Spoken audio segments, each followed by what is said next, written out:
Qu'est-ce qui se passe vraiment après que vous et l'évitant arrêtez tout contact? Quand le contact se coupe, presque tout le monde pense que l'évitant ressent du soulagement. Le silence, l'espace, le contrôle retrouvé. Mais ce n'est que la première couche. Ce qui se passe après n'est pas visible de l'extérieur. Pas de message, pas de réaction claire, pas de signes évidents. Et c'est précisément pour ça que beaucoup interprètent mal ce moment. L'erreur, c'est de penser que l'absence fonctionne pour lui comme elle fonctionne pour vous. Parce que quand le lien disparaît sans conflit, sans poursuite et sans explication finale, quelque chose reste ouvert à l'intérieur. Ça ne fait pas mal tout de suite. Ça ne se manifeste pas comme de la nostalgie. Ça n'apparaît pas comme un désir conscient. Ça apparaît comme une tension silencieuse qui ne sait pas comment se refermer. L'évitant ne traite pas la perte au moment de la rupture. Il la traite quand son système cesse de recevoir des stimuli et qu'il est obligé de faire face à la seule chose qu'il ne peut pas éviter, son propre vide non résolu. Et c'est là, pas quand vous partez, mais quand vous n'êtes plus là, que commence quelque chose que presque personne n'imagine. Pendant les premiers jours sans contact, l'évitant vit ce qui ressemble à du calme. Il se concentre sur sa routine, il travaille plus d'heures, il sort avec des amis, il fait du sport, il range son appartement. Tout fonctionne comme d'habitude. La distance dont il avait tant besoin existe maintenant, et il n'a plus à gérer les demandes émotionnelles qui le faisaient se sentir piégé. De l'extérieur, il a l'air parfaitement bien.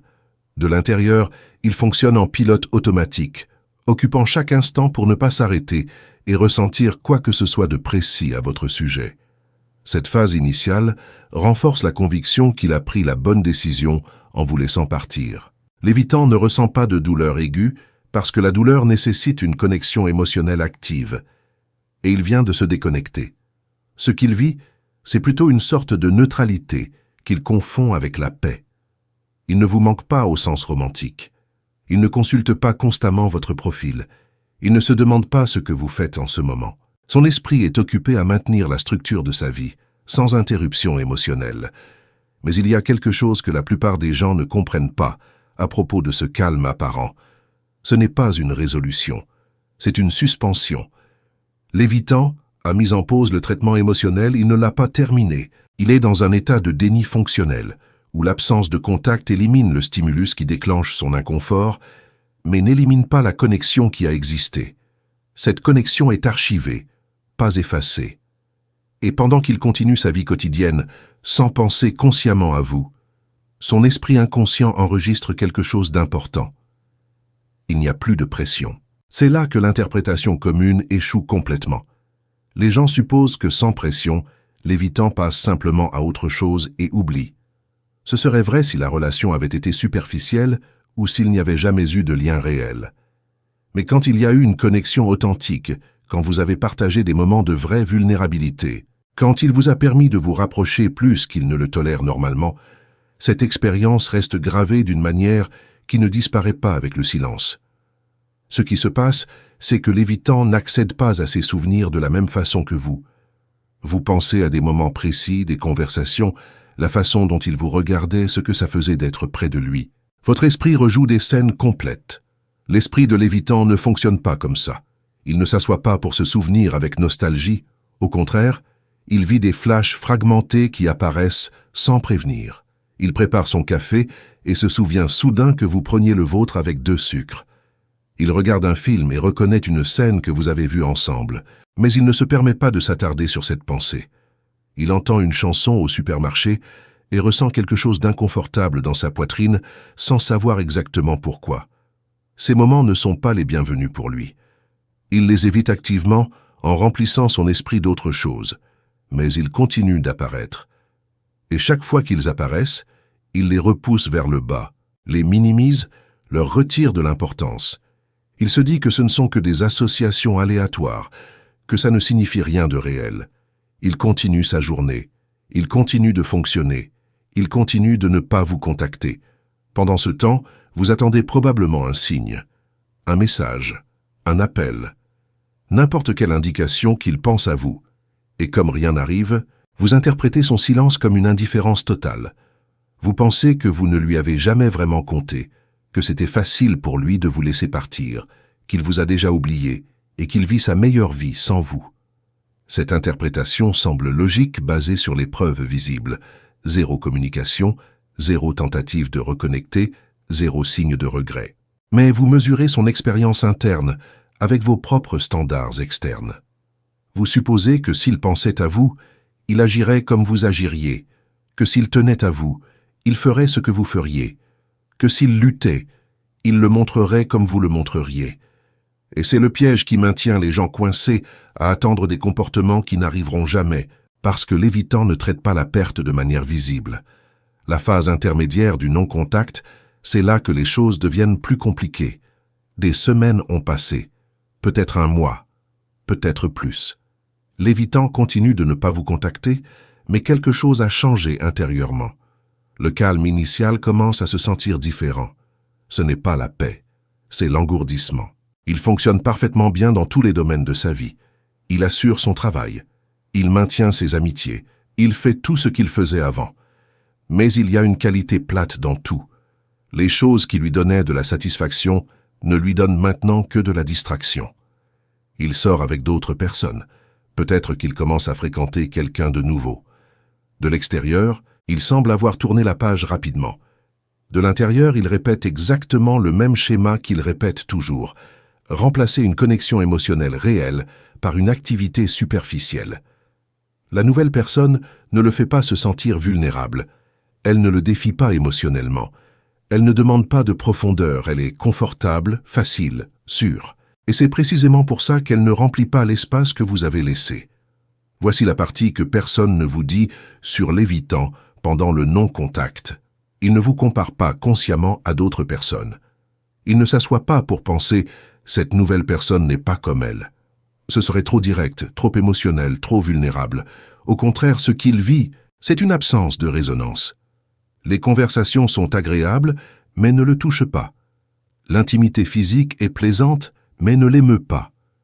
Tout va bien, mais rien ne l'atteint à l'endroit où vous l'atteignez. Et ça le déroute plus que ça ne le fait réfléchir.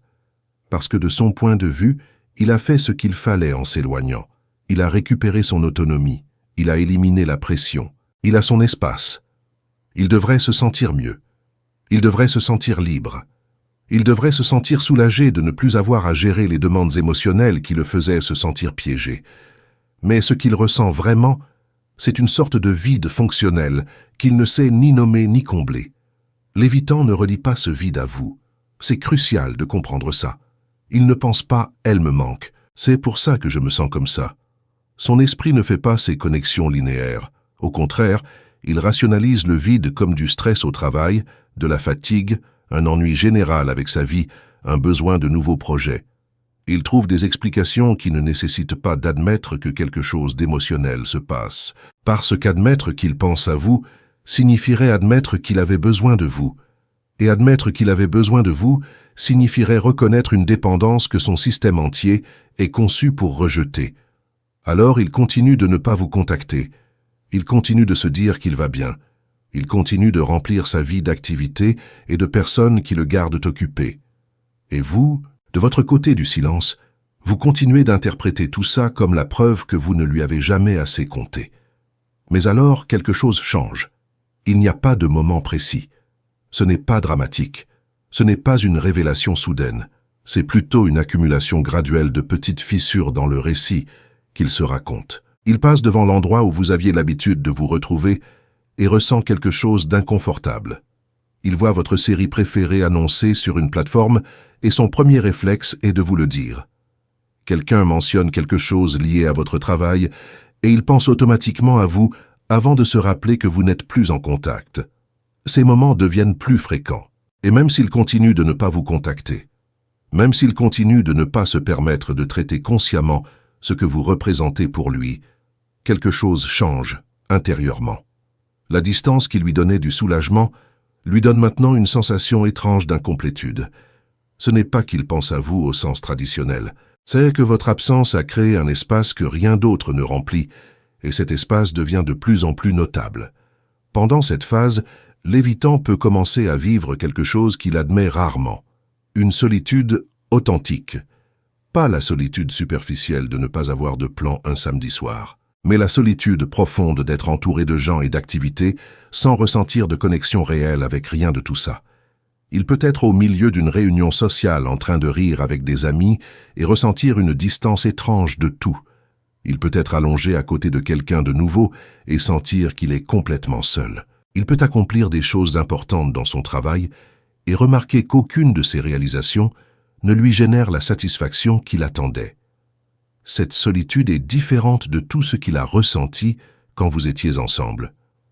Quand vous étiez en contact, ce qu'il ressentait, c'était de l'accablement, de la pression, la sensation d'être piégé par les attentes émotionnelles.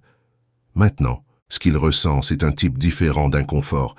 Il n'y a personne qui attend quoi que ce soit de lui, pas de demande, pas de pression pour se connecter. Il a toute la liberté qu'il disait vouloir, et cette liberté se sent de plus en plus vide. Il est important de comprendre quelque chose de fondamental sur la façon dont l'évitant vit ses propres émotions. Il n'a pas de vocabulaire émotionnel développé. Il ne peut pas nommer avec précision ce qu'il ressent. Quand vous ressentez de la tristesse, vous pouvez l'identifier, la traiter, en parler. Quand lui ressent quelque chose qui ressemble à de la tristesse, il le vit comme de l'irritabilité, de la fatigue, de l'ennui ou simplement comme « je ne sais pas ce qui m'arrive ». Il ne relie pas ses états émotionnels à leur vraie cause. Alors quand la solitude apparaît après le non-contact, il ne pense pas « je me sens seul parce qu'elle me manque ». Il pense « tout se sent bizarre ces derniers temps » ou « j'ai besoin de changer quelque chose dans ma vie », sans jamais identifier ce qu'il doit exactement changer. Cette confusion interne le pousse à faire des choses qui, de l'extérieur, semblent complètement contradictoires. Il peut commencer à faire des changements drastiques dans sa vie. Changer de travail, déménager dans une autre ville, rompre avec la nouvelle personne qu'il fréquentait, commencer un nouveau passe-temps intense, réorganiser complètement son appartement. Toutes ces actions sont des tentatives de résoudre l'inconfort qu'il ressent sans avoir à affronter la vraie source de cet inconfort, qu'il a éliminé la connexion qui lui tenait vraiment à cœur parce qu'il ne savait pas comment gérer la vulnérabilité qui venait avec. Et pendant qu'il fait tous ces changements externes, vous ne savez toujours rien de tout ça.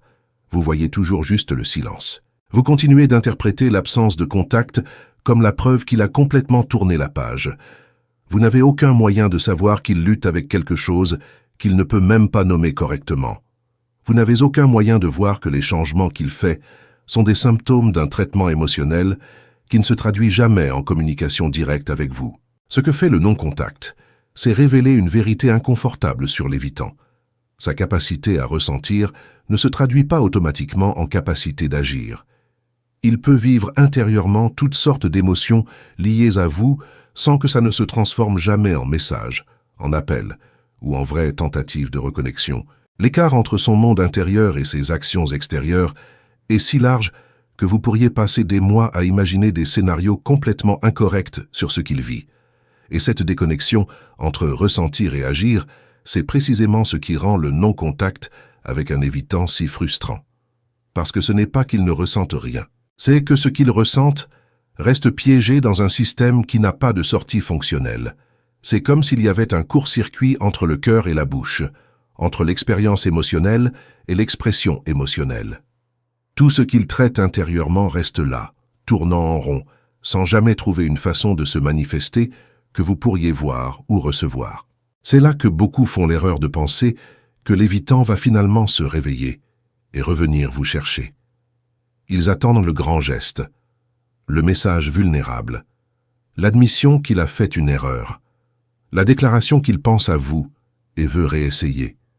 Ils attendent une transformation cinématographique où il réalise finalement ce qu'il a perdu et fait tout son possible pour vous récupérer. Ça n'arrive presque jamais, et ce n'est pas parce qu'il ne tient pas à vous, mais parce que l'évitant ne fonctionne pas à partir de ce lieu d'expression émotionnelle directe. Même quand il vit intérieurement quelque chose qui ressemble au regret, sa façon de le manifester est complètement différente de ce que vous attendez. Peut-être qu'il vous envoie un message neutre sur quelque chose de complètement trivial. Peut-être qu'il réagit à quelque chose que vous avez publié sans rien dire de substantiel. Peut-être qu'il apparaît dans un endroit où il sait que vous pourriez être, créant une opportunité de rencontre fortuite qui lui permet de reconnecter sans avoir à être directement vulnérable. Ces actions semblent insignifiantes. Elles semblent être des miettes. Elles semblent insuffisantes comparées à tout ce qui s'est passé entre vous. Et à bien des égards, elles le sont. Mais pour l'évitant, ces petits gestes représentent un niveau de risque émotionnel significatif. Il teste si c'est sûr de s'approcher à nouveau. Il vérifie s'il existe toujours une possibilité de connexion sans qu'elle ne vienne accompagner des demandes qui l'ont fait s'éloigner en premier lieu. La vérité inconfortable, c'est que l'évitant peut passer des mois à traiter intérieurement la perte sans jamais l'extérioriser de façon claire. Il peut penser à vous fréquemment sans jamais agir sur ses pensées. Il peut ressentir profondément votre absence sans jamais vous le communiquer directement. Et il peut vouloir reconnecter sans jamais faire les pas évidents qui démontreraient ce désir. Ce n'est pas de la manipulation. Ce n'est pas un jeu de pouvoir. Ce n'est pas une stratégie consciente pour vous garder accroché. C'est simplement comment fonctionne son traitement émotionnel. L'évitant vit ses sentiments de façon fragmentée et retardée. Ce que vous ressentez immédiatement quand le contact se coupe, il le ressent graduellement pendant des semaines ou des mois après. Ce que vous exprimeriez directement, il le garde intérieurement. Ce que vous chercheriez activement, il attend que ça apparaisse passivement. Il existe aussi une autre dimension du non-contact dont on parle rarement. Comment l'évitant gère la possibilité que vous soyez passé à autre chose. Dans les premières semaines, ça ne l'inquiète pas du tout. Il est convaincu qu'il a pris la bonne décision et ne pense pas beaucoup à ce que vous faites ou ressentez. Mais au fil du temps et alors que ces flashs fragmentés de souvenirs deviennent plus fréquents, quelque chose de nouveau commence à apparaître. Une légère anxiété sur le fait de savoir si vous êtes toujours disponible. Ce n'est pas qu'il veuille nécessairement vous contacter, mais il aime savoir qu'il pourrait le faire s'il le voulait. Il aime garder cette option ouverte dans son esprit. Et quand il commence à considérer la possibilité que peut-être vous ne l'attendez plus, que peut-être vous fréquentez quelqu'un d'autre, que peut-être vous ne tenez plus autant à lui qu'avant, quelque chose s'active en lui. Ce n'est pas exactement de la jalousie au sens traditionnel. C'est plus proche d'une perte de contrôle sur la situation. Parce que pendant que vous attendiez un signe de sa part, il fonctionnait sous l'hypothèse inconsciente que vous seriez toujours là s'il décidait de revenir, que le temps n'avait pas d'importance, qu'il pouvait traiter à son rythme sans conséquences réelles. Et quand cette hypothèse est menacée, quand il commence à réaliser qu'il a peut-être perdu sa fenêtre d'opportunité, c'est là qu'il peut finalement agir. Mais même alors, sa façon d'agir reste indirecte. Il ne vous appelle pas pour avoir une conversation honnête sur ce qu'il ressent. Il ne vous écrit pas un message vulnérable admettant qu'il a fait une erreur. Ce qu'il fait, c'est tester le terrain de manière qui lui permette de reculer si les choses deviennent trop émotionnelles. Message décontracté. Question superficielle. Invitation déguisée en coïncidence. Tout est conçu pour reconnecter sans avoir à admettre qu'il a besoin de vous. Et pendant que tout ça se passe en lui, vous êtes dehors, en train d'interpréter son silence comme la preuve définitive qu'il vous a oublié. Vous utilisez l'absence de communication comme preuve d'absence de sentiment. Vous mesurez son expérience interne par ses actions externes, sans comprendre que pour lui, ces deux choses sont déconnectées d'une façon que vous ne vivrez probablement jamais personnellement. La phase la plus difficile du non-contact pour l'évitant, ce n'est pas le début. Quand le soulagement domine, ce n'est pas non plus le milieu, quand la confusion et l'engourdissement le maintiennent en fonctionnement. C'est quand il doit finalement faire face à la réalité que vous pourriez vraiment être parti pour toujours, que le silence qu'il a créé a des conséquences permanentes, que son incapacité à communiquer émotionnellement peut lui coûter quelque chose qu'il valorisait vraiment, même s'il n'a jamais su comment le démontrer de manière cohérente. Mais même à cette phase, sa réponse reste caractéristique. Il n'y a pas de grand éveil émotionnel. Il n'y a pas de transformation magique. Il y a une reconnaissance interne inconfortable que quelque chose de précieux a été perdu, combinée à une incapacité fondamentale à faire quelque chose de substantiel à ce sujet. Il peut ressentir du regret sans savoir comment le convertir en action. Il peut reconnaître qu'il a fait une erreur sans avoir les outils émotionnels pour la réparer. Il peut vouloir que les choses soient différentes sans être prêt à faire le travail interne qu'un vrai changement nécessiterait. Alors qu'est-ce qui se passe vraiment après que vous et l'évitant arrêtez tout contact? Il se passe un processus interne qui est complètement invisible pour vous. Il se passe une lutte entre son besoin de connexion et sa terreur de la dépendance. Il se passe un traitement lent de ce qu'il a perdu, sans qu'il ne se permette jamais de le ressentir complètement. Il se passe une série de moments où il pense à vous sans agir sur ses pensées. Il se passe une expérience de vide qu'il ne sait ni nommer ni résoudre. Et la plupart du temps, il ne se passe pas de retour dramatique. Il ne se passe pas d'excuses profondes. Il ne se passe pas de transformation magique où il devient finalement la personne émotionnellement disponible que vous avez toujours voulu qu'il soit. Ce qui se passe, c'est qu'il continue d'être qui il est, traitant la perte à sa manière, à son rythme, avec ses limitations. Ça ne signifie pas que vous devriez l'attendre. Ça ne signifie pas que vous devriez interpréter son silence comme de l'amour caché. Ça ne signifie pas que vous devriez rester disponible pendant qu'il traite intérieurement quelque chose qu'il ne vous communiquera jamais. Ce que ça signifie, c'est que son silence n'est pas toute l'histoire. Son absence de contact n'est pas la preuve d'une absence de sentiment. Son indifférence apparente n'est pas la réalité complète de son expérience interne. Il traverse quelque chose. Seulement, il le traverse d'une manière qui ne valide pas votre besoin de clarté, qui ne respecte pas votre besoin de communication directe et qui ne satisfait pas votre besoin de savoir que vous lui avez compté. Et c'est précisément la raison pour laquelle le non-contact avec un évitant aboutit rarement au dénouement que vous imaginez. Parce que vous attendez que l'absence le réveille. Vous attendez que le silence crée de l'urgence. Vous attendez que le temps loin lui fasse réaliser ce qu'il a perdu. Et techniquement, quelque chose de tout ça peut se passer. Mais ça se passe d'une manière si interne, si fragmentée, si déconnectée de l'action, que ça ne se traduit jamais en le type de reconnexion qui ferait que tout en vaille la peine. L'évitant ne revient pas avec de la clarté. Il revient avec de l'ambivalence. Il ne revient pas transformé. Il revient avec les mêmes schémas légèrement plus conscients. Il ne revient pas prêt pour la relation profonde que vous avez toujours voulu. Il revient en voulant tester s'il peut avoir une connexion sans se sentir piégé à nouveau. Et si vous retournez dans cette dynamique sans que rien de fondamental n'ait changé, vous finirez exactement où vous avez commencé, sentant que vous devez vous éloigner encore pour voir s'il se réveille finalement. La partie qui n'est pas ce que vous imaginez, c'est celle-ci. Le non-contact ne le change pas. Ce qui change, c'est votre clarté sur ce dont vous avez vraiment besoin et s'il peut vous le donner. Le silence ne le fait pas grandir émotionnellement. Ce qui vous fait grandir, vous, c'est d'utiliser ce temps pour comprendre que la vraie connexion nécessite une présence cohérente, une communication directe et une volonté de traverser l'inconfort émotionnel. Des choses que l'évitant ne peut pas donner sans un travail profond que la plupart ne sont pas prêts à faire. Alors oui, il se passe quelque chose après le non-contact. Mais ce n'est pas la transformation que vous espériez en lui. C'est la transformation que vous pouvez choisir pour vous-même. C'est la décision d'arrêter d'attendre que quelqu'un traite ses émotions de la façon dont vous en avez besoin, pour vous sentir valorisé. C'est la compréhension que l'amour qui nécessite l'absence pour être reconnu n'est pas le type d'amour qui soutient une relation saine. Et c'est la vérité que presque personne ne veut entendre quand il coupe le contact avec un évitant. Que le but du silence n'est pas de le faire revenir, c'est de vous donner l'espace pour voir clairement ce qui se passait vraiment quand vous étiez ensemble. C'est de vous permettre de ressentir la différence entre la connexion intermittente qu'il offrait et la connexion cohérente que vous méritez. C'est de créer assez de distance pour que vous puissiez finalement vous poser la question la plus importante. Est-ce que vous voulez vraiment revenir à ça?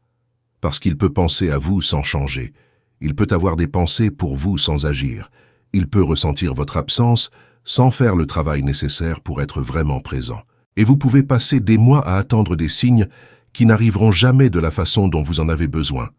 Interprétant des miettes comme du progrès, vous convainquant que son silence signifie quelque chose de profond, alors qu'en réalité, ça signifie juste qu'il reste exactement qui il a toujours été. Ce qui se passe après le non-contact n'est pas ce que vous imaginez, parce que vous imaginez une fin, vous imaginez une résolution, vous imaginez que le temps et la distance créeront de la clarté pour vous deux. Et peut-être que ça crée de la clarté pour vous. Mais pour lui, ça ne crée que plus de la même chose. Évitement émotionnel déguisé en indépendance, peur de l'intimité rationalisée comme besoin d'espace, incapacité à se connecter profondément justifiée comme préférence pour l'autonomie. Alors, utilisez ce temps pour décider quel type de relation vous voulez vraiment. Pas la version idéalisée où il change finalement, La version réelle où quelqu'un choisit de se montrer de façon cohérente, de communiquer clairement et de traverser les moments difficiles sans disparaître. Parce que c'est ce que vous méritez. Et c'est exactement ce que l'évitant, peu importe combien il pense à vous en silence, ne pourra probablement jamais vous donner. Si cette vidéo vous a aidé à voir le non-contact d'une perspective différente, laissez-moi un commentaire en me racontant depuis combien de temps vous êtes sans contact et ce que vous avez remarqué pendant cette période. Mettez un like si quelque chose a résonné en vous et abonnez-vous pour plus de contenu sur les relations et les schémas d'attachement qui vous aideront à prendre des décisions plus claires sur votre vie amoureuse. Merci d'avoir regardé.